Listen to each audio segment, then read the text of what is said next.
बेटा। Okay, indicators.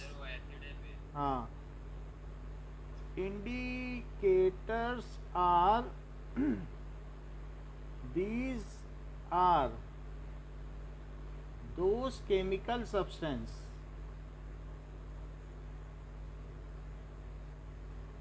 which give specific color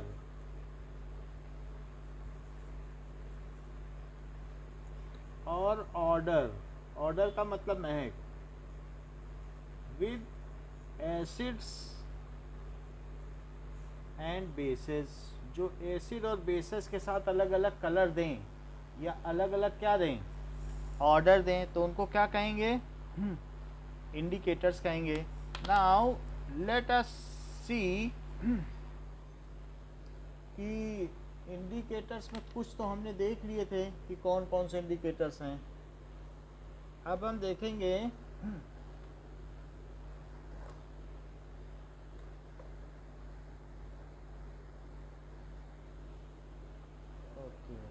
now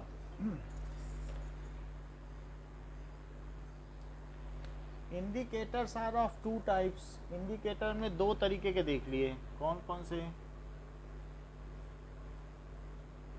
one is colour indicator and other is olfactory यानी odour indicator. So there are two types of indicators, एक colour indicator है और दूसरा है olfactory indicators. Colour indicators में अस्मित कुछ नाम बताओ। मिथाइल ऑरेंज और लिटमस और रेड कैबेज, चाइना रोज,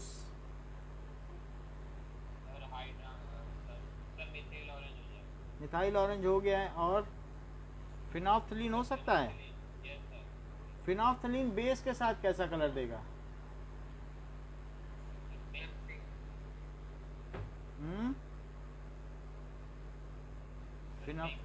ओके, इस तरीके से मिथाइलिन ब्लू हो गया, मिथाइलिन ब्लू, ये सारी चीजें हैं। क्या टर्मरिक भी हो जाएगा? ठीक है। और एक universal indicator,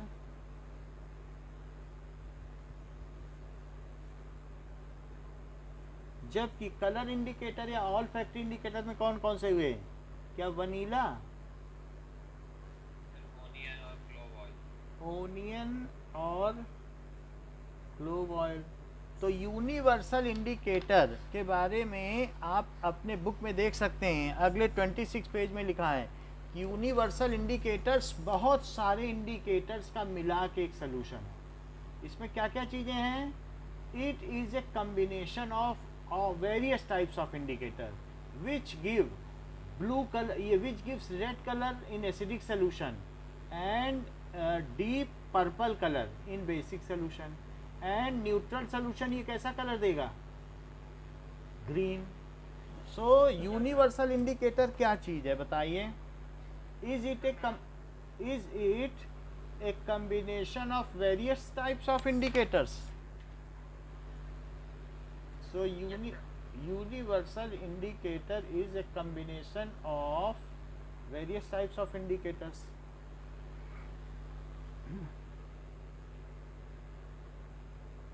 Universal indicator.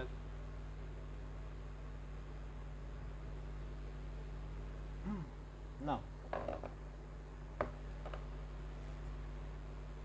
it is combination of various types of indicators। Mixture है। कम्बिनेशन का मतलब क्या होता है? Mixture of various type of indicators which is yellow, यानी डीप येलो कलर का है। टर्बिड, थोड़ा धुंधला येलो होता है कि नहीं, गंदा सा yellow, which is turbid yellow in colour in neutral solution, जैसे कि पानी जिसमें H+ और OH आयंस इक्वल अमाउंट में हो, वो न्यूट्रल होता है। सो इन न्यूट्रल सोल्यूशन ये कैसा देगा? In neutral solution it gives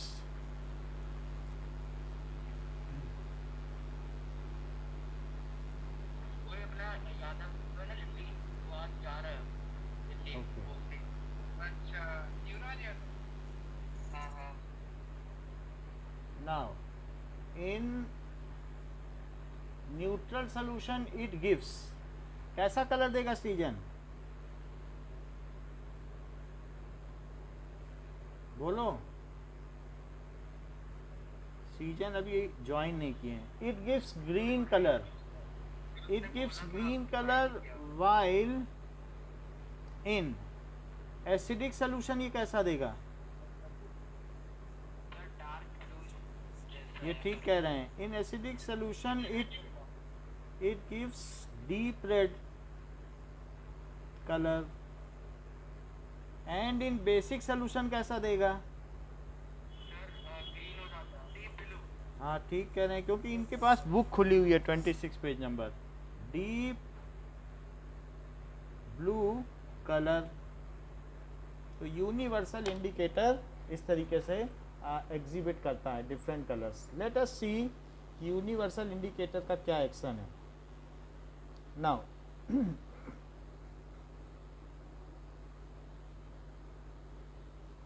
universal indicator,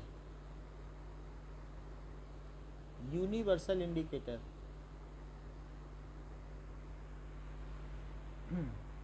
According to Wikipedia, a universal indicator is a pH indicator made of a solution of several compounds that exhibit several smooth color changes over a wide देखिए range ये of pH combination, values ये with master the indicator है alkalinity of solutions. जो अलग अलग acidic solution में अलग अलग कलर देगा। और यहाँ पर ये दिखाया गया है कि ये यूनिवर्सल इंडिकेटर है। इसके पेपर भी बाजार में आते हैं। क्या ये डीप येलो है? येलो येलो लग रहा है। और इसके पेपर भी देख लो। अच्छा, इसके अलावा अगर मान लीजिए ये अलग अलग सबसे ज़्यादा रेड किस में दे रहा है बताओ? क्या ये एसिडिक सोल्यूशन में? और ये बिल्कुल डीप ब्लू या पर्पल, आपकी बुक में बिल्कुल यही डायग्राम बना है पेज नंबर 26 पे, देख रहे हैं जिसके पास खुला हुआ है। तो ऐसा कलर देगा। तो डीप ब्लू किस में देगा? बेसिक में। समझ में आ गई बात? तो ये इस तरीके का अलग अलग कलर का इसका स्पेक्ट्रम है जो कि ये देगा। अगर सोल्यूशन में देख लो तो ऐसे रेड से लेके कहाँ तक ले जाएगा? पर्पल तक ले जाता है कि नहीं? तो in this way it gives A various range of colour. This is the universal indicator. अगर हम अलग अलग देखें तो अलग अलग में अलग अलग कलर देगा कि नहीं? चल अब देखिए, हम लोगों ने देख लिया था कि एसिड क्या होते हैं। एसिड की 4 प्रॉपर्टीज। सीजन बताओ।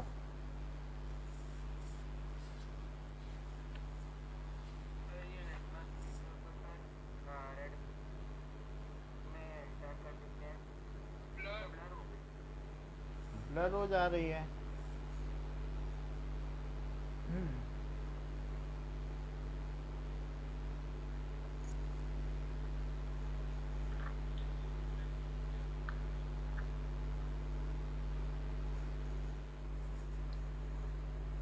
ओके बताइए।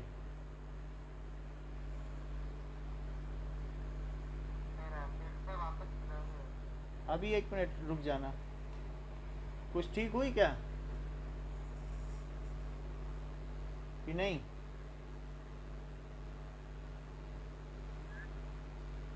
जस्ट थोड़ा सा।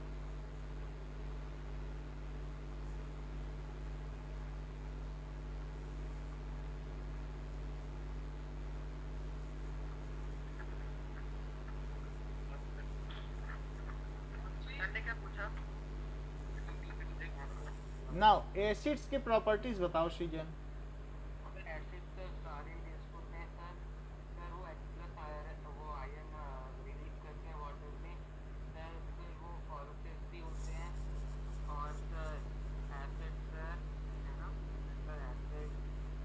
टेस्ट में कैसे होते हैं?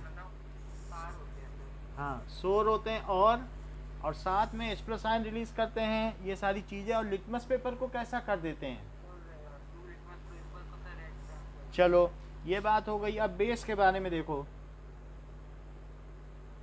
बेसेस आर, कभी डिटर्जेंट खा के देखा है थोड़ा सा? Bases are bitter in taste. ये कैसे होते हैं? साबुन का टुकड़ा मुंह में कभी गया है? So bases are bitter in taste, ये कड़वे होते हैं। अगर हम देखें करेला जैसा कड़वा होगा वैसा। Bases are bitter in taste, they release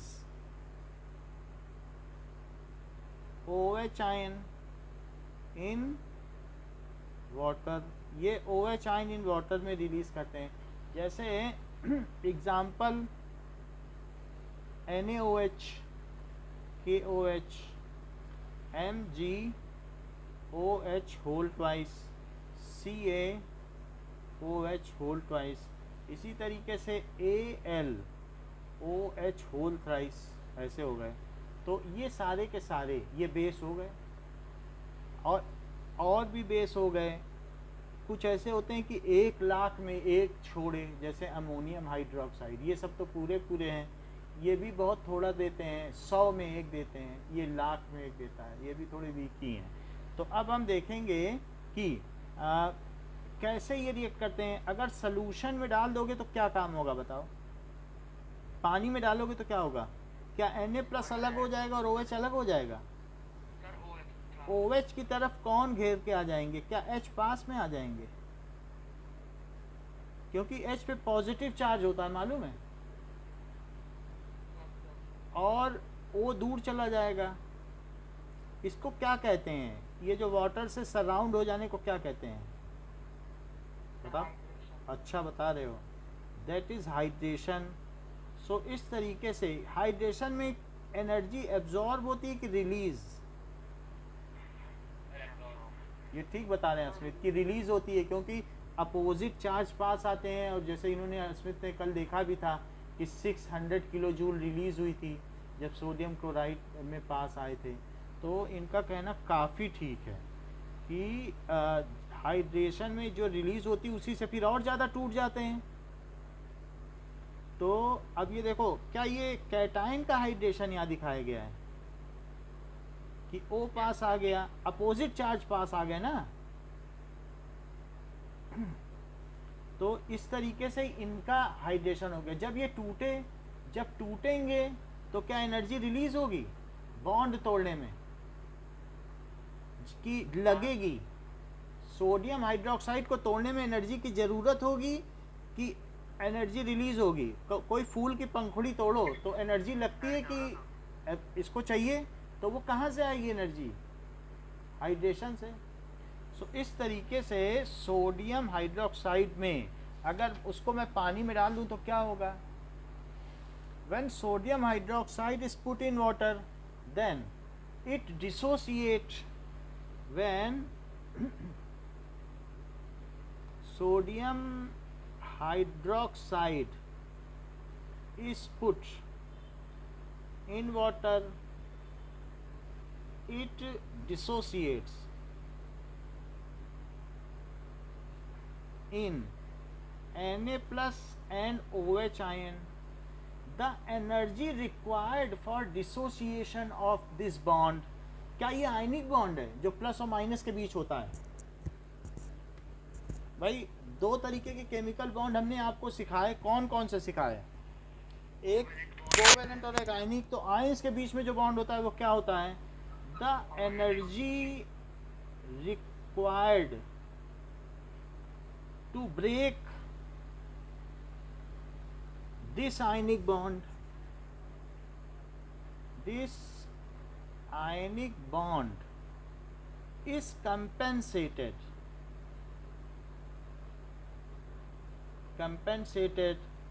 by hydration energy. उनके हाइड्रेशन से जो एनर्जी रिलीज होगी, जैसे तुम्हारा दोस्त तुमसे 100 रुपये ले ले और फिर बाद में कहे कि ठीक है हमने तो तुमसे पैसा ले लिया, देना ठीक नहीं लगेगा, और तुमको होटल में खाना खिला दे। So the money taken by Asmit is compensated by Shreyan by giving him a feast in some restaurant, तो उनको उसको उन्होंने कुछ ऐसा कर दिया, फेस्ट दे दिया। तो वही चीज़ है कि द एनर्जी रिक्वायर्ड, जो इसके लिए एनर्जी की ज़रूरत है वो कहाँ से पूरी हुई? क्या हाइड्रेशन एनर्जी से हुई कि जब उसके चारों तरफ बॉन्ड बने? बोलो।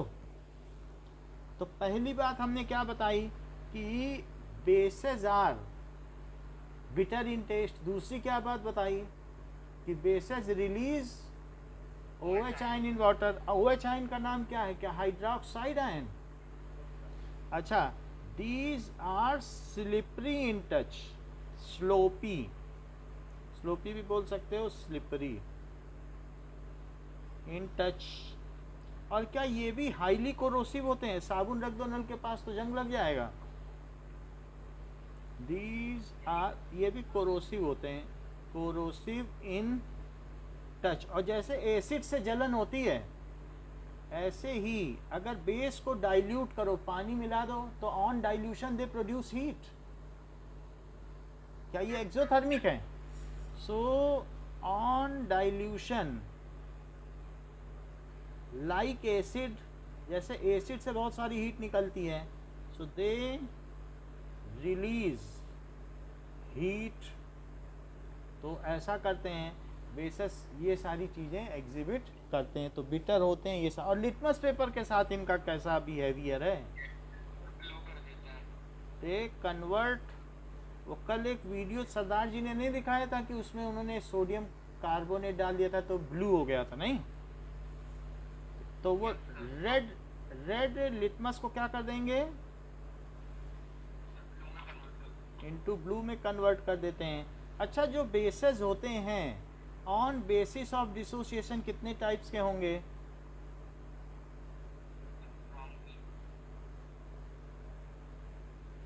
सो अब देखो, एक minute, list of weak basis. Here is information from Chemistry So, LibreText.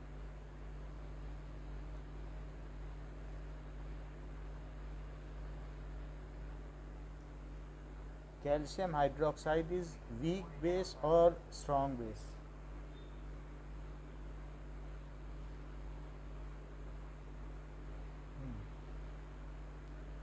Calcium hydroxide is weak base और स्ट्रॉन्ग बेस?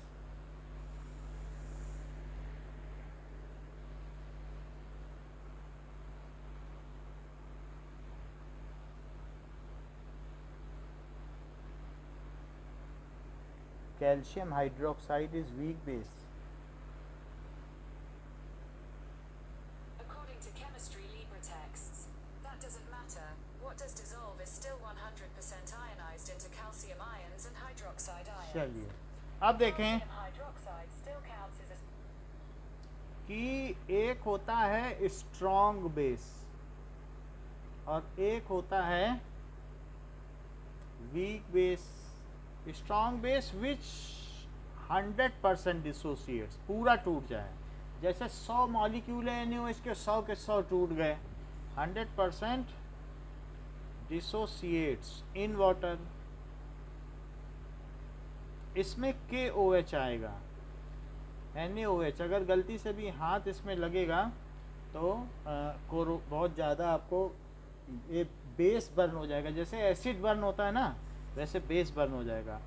चूने में भी अगर आपने चूना भी पानी में डाला और हाथ भी डाल दिया तो हाथ बिल्कुल ख़राब हो जाएगा।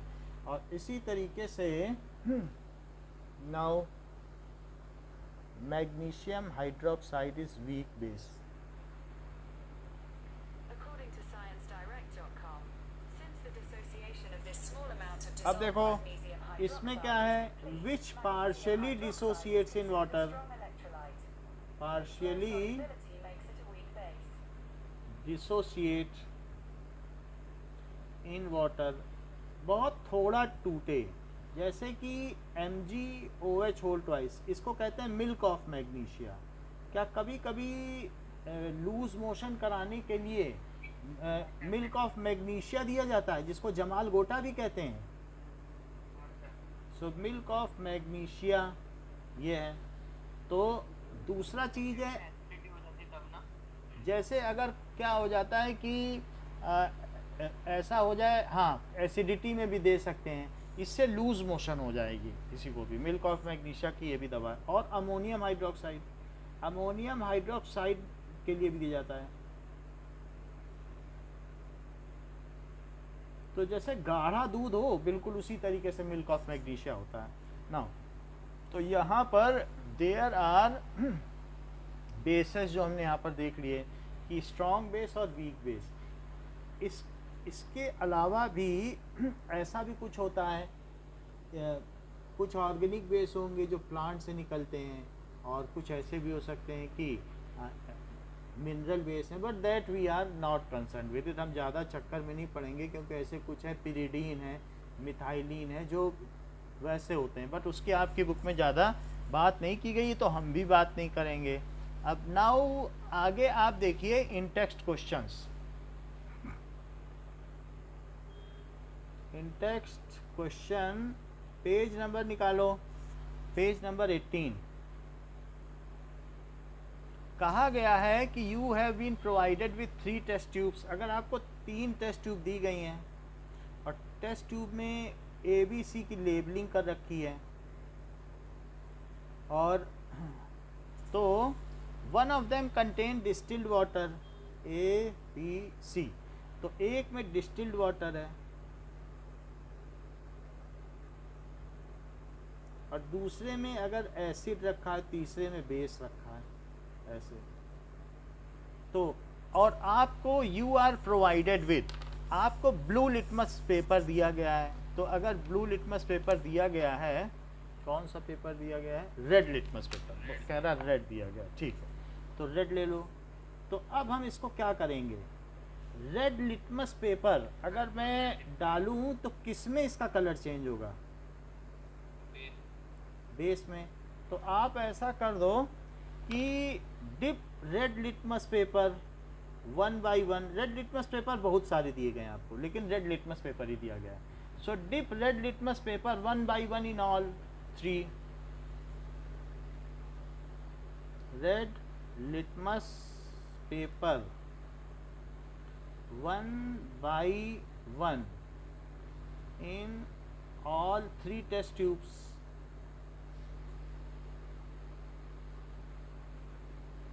in water and in acid. Its color remains, water में लिटमस पेपर पर का कोई असर नहीं होता, remains red white, while in base it turns blue. इसका कैसा कलर हो जाएगा? Blue. So in C test tube it turns blue, so C is base. Now separate C tube को अलग कर दो। We are left with, हमारे पास क्या क्या बचा है? क्योंकि जब हमने इसमें बेस मिलाया, तो बेस मिला देने के बाद अब ये लिटमस पेपर का कलर क्या हो गया बताओ? बेस में कैसा कलर हो जाता है? ठीक है, सो बेस में ब्लू हो जाता है। बेस और ब्लू याद रखो। तो एसिड में रेड मत याद रखो, लेकिन बेस में तो ब्लू याद रख सकते हो। ठीक है, ब्लर है तो इसको ठीक करते हैं।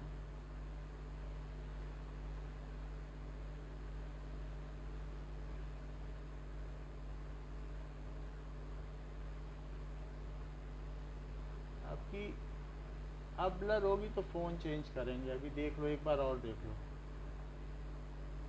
बता देना। सो इतनी बात हो गई। सो अभी क्या क्या चीज़ें हैं हमारे पास? क्या बच गया है? We are left with, now Kunal, हमारे पास A और B बच गया ना, test tube, and blue litmus paper बच गया। We are left with A and B। test tube and blue litmus. तो अब मुझे क्या करना चाहिए? डिप ब्लू लिटमस को दोनों में डालो. The test tube in which it's colour changes again to red, that is blue से जो रेड हो जाए वो क्या है? हाँ, dip blue litmus one by one. So 1 by 1 in A and B test tube. In A test tube, its color does not change. तो इसका कलर चेंज नहीं होता है. तो ए टेस्ट ट्यूब में ना ब्लू लिटमस पेपर का कलर चेंज हुआ था, ना रेड वाले का किसी का भी वो नहीं कर पाया था. Does not change. It has also not change. It has also not changed colour of red litmus. ना इसने रेड लिटमस का कलर चेंज किया और ना ब्लू का. सो ए इज वाटर. वाटर ना रेड लिटमस का कलर चेंज कर पाता है ना ब्लू का, तो इसलिए ए क्या हो गया? वाटर. Now dip. हाँ बोलो. सर हमको जब ये लिखेंगे तो सर पहले बताने कि हमने कौन से टेस्ट में क्या डाला है. वो लिख देना ठीक है, बाकी एक्सप्लेन तो हम आगे कर ही रहे हैं. लिख देने से ठीक है, कोई दिक्कत नहीं है, क्योंकि हम एक्सप्लेन कर रहे हैं ना उसको आगे. Now dip blue. ये लिख देना let. A is acid, B is base. Let A let करके कर देना, ठीक है, तब कोई दिक्कत नहीं. Now dip blue litmus in B test tube. It's colour changes to red. So B test tube contains acid. अब देखिए, केमिकल प्रॉपर्टीज तो हमने देख ली है एसिड और बेस की. Now dilute acid. Okay, just hold.